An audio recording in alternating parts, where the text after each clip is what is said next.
এমনিতে আমি এইবার এসএসসি পরীক্ষা দেব। জিমিনা ও হলো আমার বেস্ট ফ্রেন্ড। জিমিনা চল, বাড়ি ফিরতে হবে, দেরি হয়ে যাইতেছে।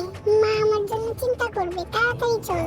তে প্লিজ একটু দাঁড়া, আমি শুধু লাইব্রেরিতে যাবো আর আসবো, প্লিজ একটু দাঁড়া। না রে জিমিনা, আজকে যাবো না, আম্মু আমার জন্য টেনশন করবে। আরে চল তে চল, আমি আন্টিকে বুঝিয়ে বলবো।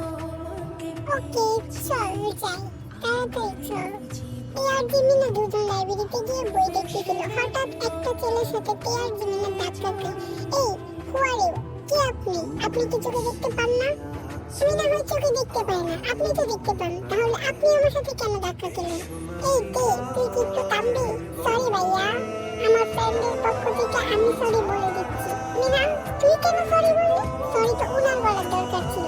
কিরে জঙ্কু, তুই এখানে কি করিস? চল, আমাদের কলেজে দেরি হয়ে যেতেছে, তাড়াতাড়ি চল। চল সুগা চল, কই থেকে যে আসে সব